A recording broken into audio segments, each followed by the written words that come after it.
All right, so welcome back for another deep dive, and today we are going to be looking at Living in Bondage, Breaking Free. It's a Nollywood film, and it blends supernatural thrills with some pretty serious commentary. Yeah, we've got a review to dig into, and I think you're really going to like this one. We're talking about occult societies and Faustian bargains, and a film that absolutely smashed box office records. It's really interesting because this film isn't actually a standalone story. Okay. It's a sequel. Oh, wow. To a 1992 classic of the same name. So it's kind of like building upon a legacy of Nollywood horror, but, with a modern twist. I like it. Yeah. So for those who haven't seen it, the story centers around this young guy, Anamdi, and he's consumed by ambition. Yeah. And he ends up crossing paths with this mysterious group known as the Six. Right. And they offer him the kind of wealth and power that, most people only dream of. Of course. But as you might guess, this deal comes with a pretty hefty price tag. It always does. Oh. And what's fascinating is how the film portrays the Six. Okay. They're not just like these shadowy figures lurking in the background, They're almost like a powerful corporation dressed in these sharp suits, operating in sleek modern offices. Wow. Yeah. It's a really clever way of updating that classic Faustian bargain for like a contemporary audience, Yeah, that's a really good point. It's like they're preying on that very modern desire for success and status. Absolutely. And, the film doesn't shy away from exploring the consequences of Nanamdi's choices. We see the effects of greed and how, his past actions come back to haunt him. It really makes you think. It does. Wouldn't you say, what would any of us be willing to sacrifice for that kind of power? Yeah, that's the brilliance of it. It poses these moral dilemmas that I think all of us can relate to on a personal level. It's like, are we so focused on achieving our goals that we overlook the potential harm?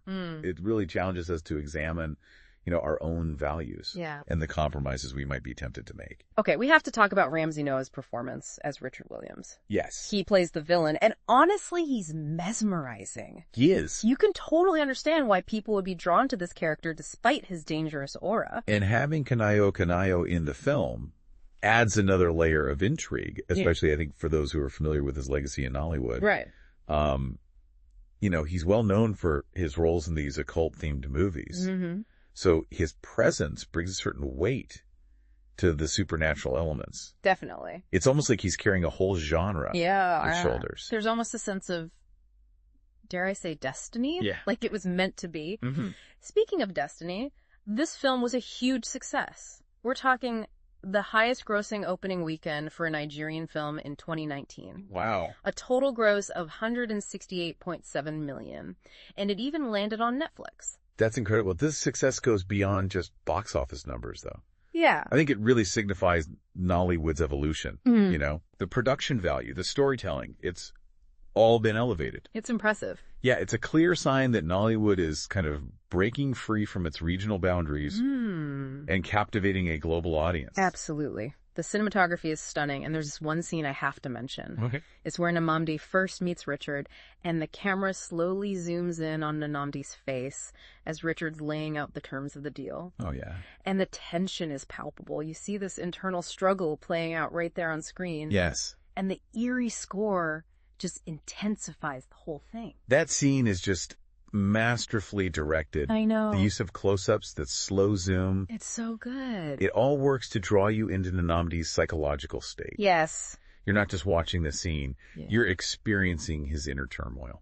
And that unsettling feeling just permeates the entire film. I mean, the soundtrack is a character in itself, but it's not just a horror film, is it? No. It goes so much deeper than just jump scares and creepy music. Absolutely. It's about ambition and morality. And the choices we make when we're faced with these difficult decisions. It is. It really makes you question if, climbing the corporate ladder, that constant struggle for more, is its own form of living in bondage. A brilliant analogy. Isn't it? Living in bondage isn't just about literal chains and dark magic. Right. It's about these invisible bonds that we create for ourselves. The compromises we make, the things we sacrifice, all in pursuit of something that might ultimately leave us feeling trapped. Right. How often do we find ourselves making deals with the devil, so to speak, without even realizing it. All the time, I think. Right. And the film doesn't provide easy answers. Right. It leaves you wrestling with those questions long after the credits have rolled. It does. It really challenges you to consider, what are your own deals with the devil? Where are you drawing the line between ambition and your own moral compass? It's such a thought-provoking film, and there's just so much to unpack.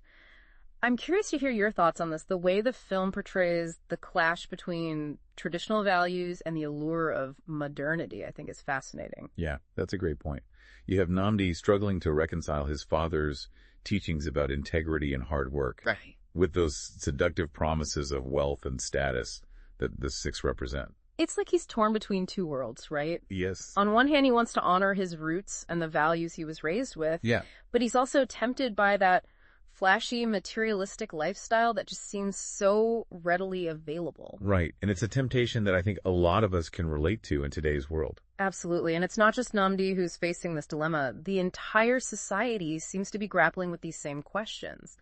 The film does a brilliant job of highlighting that tension between tradition and modernity and how it plays out in the lives of everyday people. It really does. It's a theme that resonates deeply, especially in a country like Nigeria, which is undergoing such rapid social and economic transformation. I think that's one of the things that makes this film so compelling. It's not just a horror story. It's a reflection of the challenges and complexities of our times. And it's a reminder that the choices we make have consequences not just for ourselves, but for the world around us. And that's what makes it a deep dive worthy film, don't you think? Absolutely. Yeah. And the six, they embody like this warped version of modernity, where tradition and spirituality are kind of twisted into tools for personal gain. It's almost like a cautionary tale, wouldn't you say? It is. Like a warning about what can happen when societies lose sight of their values in the pursuit of progress. Exactly. The film doesn't condemn progress outright. Right. But it does highlight the importance of, maintaining a strong moral compass. Yeah. Especially in the face of such rapid change. And it's not just about societal values, is it? There's also this very personal struggle that Nnamdi goes through. Yeah. He has his father, Andy, trying to guide him, to warn him about the dangers of straying from his principles. Right. Andy represents that connection to tradition, to a kind of wisdom that can't be bought or sold. I like that. It's a good reminder of the importance of mentorship and, passing down values from one generation to the next. And that father-son dynamic, it just adds so much depth to the story. Yeah. It's not just about good versus evil. Right. It's about this internal conflict between ambition and integrity.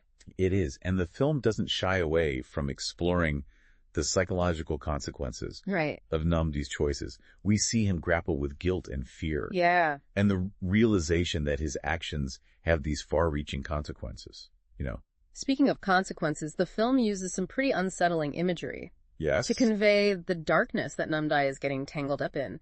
Did you notice how certain scenes, especially those involving rituals or sacrifices, are shot with this very specific color palette? Lots of deep reds and blacks almost suffocating the characters in shadow. Yeah. Yeah, it creates this oppressive atmosphere. It does. That I think really reflects Nnamdi's growing sense of entrapment. The visual language of the film is just as powerful as the dialogue.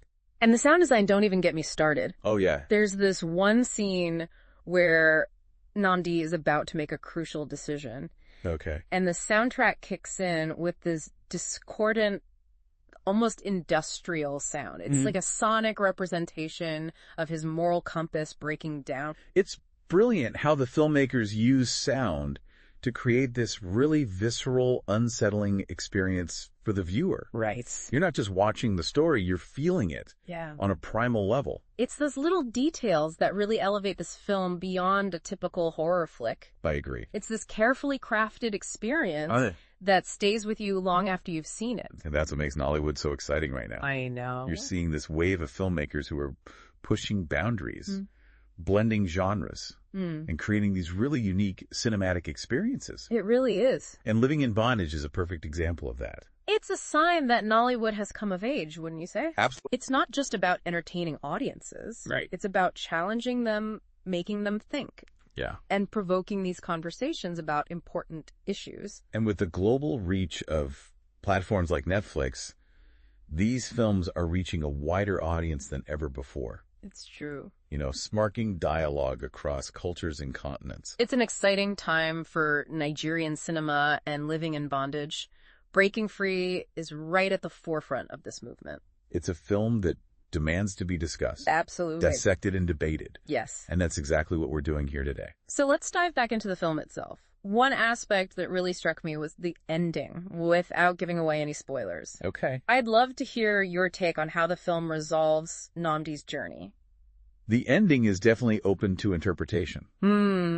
And I think that's what makes it so compelling. Right. On the surface, it seems like a pretty clear-cut resolution. Okay. But if you look a little closer, there's this lingering sense of ambiguity. It's almost like the film is asking us to question whether Nnamdi has truly broken free. Yeah, from the bondage he's created for himself. Has he learned from his mistakes, or is he doomed to repeat them?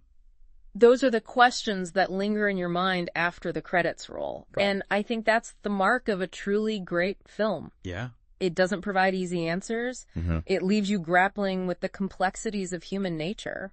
And it sparks a conversation, which is exactly what we're hoping to do here. Absolutely. For those listening who have seen the film, we'd love to hear your thoughts on the ending. Yeah. What did you make of Nnamdi's final choice? Did he find redemption, or is he still living in bondage in some way? Share your insights on social media, and let's unpack this together. I like it. Because ultimately, this film is about all of us. It is. It's about the choices we make, the compromises we're willing to accept, and the price we pay for our ambitions. It's a reminder that the deals with the devil we face in modern life may not involve shadowy figures and dark rituals, but they can be just as tempting, just as alluring, and ultimately just as destructive. And that, I think, is the most powerful message this film has to offer. Well said. We've covered a lot of ground today, but there's one more element of this film that I think deserves a closer look. It's subtle commentary on the clash between tradition and modernity. It's woven throughout the whole narrative, you know? Right. We see Nnamdi caught between the traditional values of his father, Andy, and the pull of a modern, fast-paced lifestyle fueled by wealth and status. It's that classic struggle, isn't it? It is. That tension between, honoring your roots and chasing after the shiny promises of the modern world. Right. I think Nnamdi embodies that conflict perfectly. He's almost like a symbol of Nigeria itself. A country grappling with rapid modernization while trying to hold on to its cultural identity. Really? And the Six, with their sleek offices and corporate structure, they almost represent this warped version of progress where tradition and spirituality are exploited for personal gain. Right. It's like they're selling a shortcut to success. A way to bypass the hard work and sacrifice that traditional values demand. And for someone like Nnamdi, who is so driven by ambition, that offer is incredibly seductive. Of course. And the film doesn't shy away from the consequences of buying into that warped vision of progress. No, it doesn't. You see the destruction it leaves in its wake for Nnamdi and for those around him. Right. It's a cautionary tale about the potential pitfalls of losing sight of your moral compass in the pursuit of material wealth. It's a reminder that true progress isn't just about economic growth or technological advancements. It's about maintaining a balance between those things and the values that ground us, that give us a sense of purpose and identity. And who better to represent those grounding values than Nnamdi's father, Andy? Absolutely. He is the voice of tradition, wisdom earned through experience, trying to steer his son away from the path that led him to his own personal bondage. Andy's character is so crucial to the film's message. Yeah. He embodies that intergenerational connection, the passing down of knowledge and values that can really help guide us through the complexities of modern life. It's a reminder that even as the world changes, those fundamental principles of integrity, hard work, and compassion, those remain essential. And through that relationship with his father, Nnamdi ultimately finds a way to confront his demons and break free, at least to some extent, from the chains he's forged for himself. But the film leaves us with some lingering questions, doesn't it? Yeah. Has Nnamdi truly learned from his mistakes? Can he fully escape the consequences of his actions? The ending is ambiguous. It is. And that's what makes it so powerful. I agree. It doesn't tie everything up neatly. Right. It leaves us pondering the complexities of redemption and the lasting impact of our choices. Exactly. And that's what makes Living in Bondage, Breaking Free, such a remarkable film. It really is. It's a thrilling horror story, a captivating drama, and a thought-provoking commentary on the challenges we face in navigating the modern world. It's a film that demands to be seen, discussed, and debated. And it's a testament to the talent and vision of Nollywood filmmakers who are pushing boundaries and captivating audiences worldwide. So if you haven't seen it yet, I highly recommend checking it out. And for those who have, we'd love to hear your thoughts. What resonated with you the most? What questions did it raise for you? Share your insights on our social media channels. And let's keep this conversation going. Until next time, deep divers, keep exploring, keep questioning, and keep diving deep.